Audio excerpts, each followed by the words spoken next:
Good evening, everyone. Good evening. My name is Lady Sasha Jones, and I am the Public Programs Coordinator here at the Schomburg Center for Research in Black Culture. I would like to welcome you all for joining us this evening. Tonight is our installation of a very popular installment of a very popular series called Talks at the Schomburg. We're featuring, as you know, a very exciting discussion on Jean Michel-Basquiat and a Black, if you will, contemporary art landscape. I have Dr. Renee Blake, who's the Director of Africana Studies at NYU. She will share more about this initiative, Basquiat Still Fly at 55, as well as bring on the two curators who brought this event to you.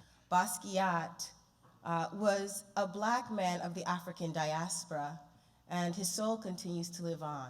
In light of Basquiat, I want to actually bring out Janelle, Ajani, and Ayanna Legros, who I could say, take some responsibility for this.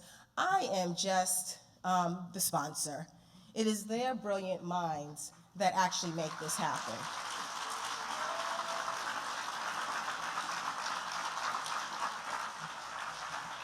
Good evening, everyone. My name is Janelle Ajani. It's really great to have all of you here with us. Thank you so much for coming out. And my co-curator, Ayanna Legros, she's just absolutely amazing, and I'm so happy to take this journey with you. And last but not least, I want to thank our panelists, Andre, Kim, Juliana, Jordana, and David. Thank you so much for trusting us to do this. You are our dream panel. And thank you again to the audience. We just appreciate you so much, and I hope you enjoy the conversation.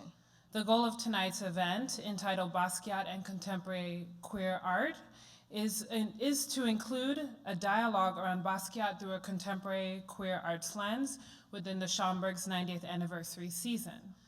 Joining us is Kimberly Drew, the founder of the Black Contemporary Art Tumblr and online community producer at the Metropolitan Museum of Art.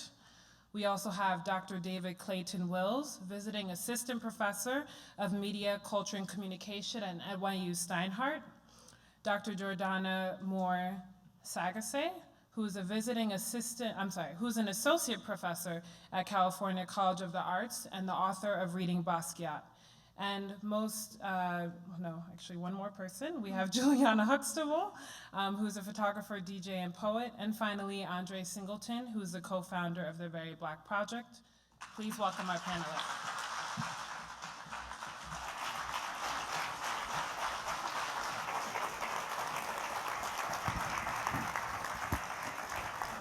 When I think about my own perspective or my own approach to thinking about Basquiat, in great part it's the question of Black genius, it's a question of queer genius.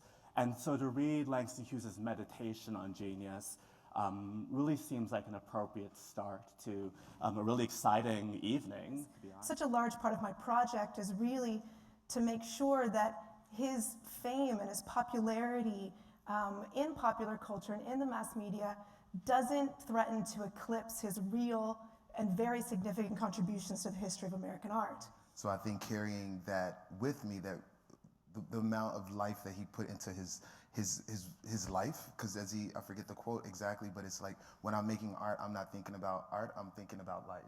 So, dealing with colonialism as one of the central, a strong disgust, frustration, desire to see and explore the manifestations of colonialism as a central premise of his work.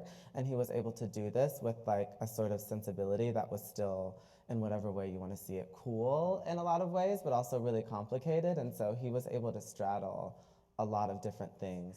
But it is so interesting too, because I, for the longest time, contested with his legacy, because as I became an art world elitist, I was like, oh, I need to know other people's names too. And so in filling kind of the jar of what I knew about art history, I kept pushing him further down. And now I realize with a little bit more maturity and a little bit more knowledge that he was there first. He was one of the first artists that really inspired me to do these things. Can I ask you all your perspectives on Basquiat and his approach?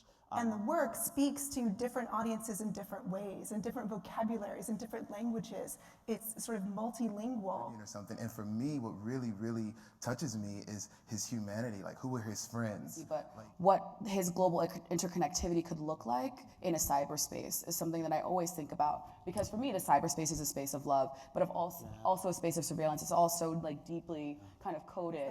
A lot of the vocabulary that we've developed around Black art really developed right after he died, right? It's like we didn't really have the language to talk about Basquiat until the moment he was gone. That he, to me, established a sort of tradition of a Black like avant-garde and something that was totally self-crafted. This is just very Black, you know, like this is why. Are you branding this right now? Oh, yeah. It's, no, like it just is, like that's how very Black came. So when we're gonna talk about Basquiat, it was like, when it came down to it, the common denominator was that he's Black. Like, So thank you and have a good night.